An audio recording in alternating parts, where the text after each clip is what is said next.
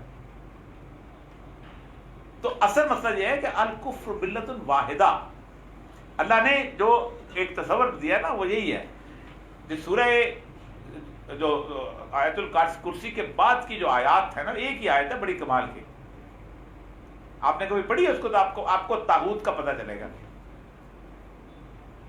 قد تبین الرشد من الغی فمن یکفر بالطاغوت ویؤمن باللہ، کہ جس نے طاغوت کا انکار کیا وہ یؤمن باللہ فقد استمسک بالعروۃ الوثقی لا انفصام لها واللہ سمیع، اور پکڑ لی اس نے وہ رسی جو کہ مضبوط تھی. اللہ ولی دو اللہ ولی الذین آمنوا یخرجہم من الظلمات الی النور. جو طاغوت کا انکار کر کے اللہ کہتا ہے میں ان کو روشنی دیر سے روشنی میں، ٹھیک. والذین کفروا، اور جو نکل گیا ادھر سے، اولیاء الطاغوت، وہ بھی ولی ہیں وہ لیکن طاغوت کے ولی ہیں. اولیاء الطاغوت دو ہی دھڑے، دو کم ہی نظریہ ہے پوری دنیا میں. قیامت کے دن بھی دو کم ہی نظریہ ہے. ایک صرف طبقہ جو ہے سابقون الاولون وہ علیحدہ ہوگا. اصحاب الثلاثہ جہاں کہا گیا نا واقعہ میں، زمین اور شمال، سیدھے ہاتھ والے اور بائیں ہاتھ والے، وہ سابقون تو چل جائیں گے آگے، وہ تو اور ہے. تو اس سمے دنیا پوری اللہ ہے کفر اور اتنا. اور آخری حدیث جو رسول اللہ صلی اللہ علیہ وسلم نے فرمائی ہے اس مسئلے کے اندر کہ دجال کی آمد کے وقت اس دنیا دو خیموں میں تقسیم ہو جائے گی. آپ کے پاس چارہ ہی نہیں رہے گا، یا آپ مسلمان کے خیمے میں کھڑے ہوں گے یا آپ کافر کے خیمے میں کھڑے ہوں گے. درمیان میں آپ کو چمگادر والی زندگی ختم ہو جائے گی.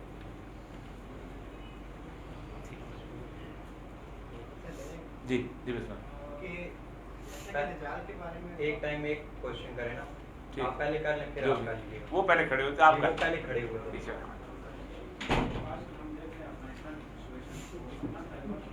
ہیں جی تھوڑا اونچا بولیں.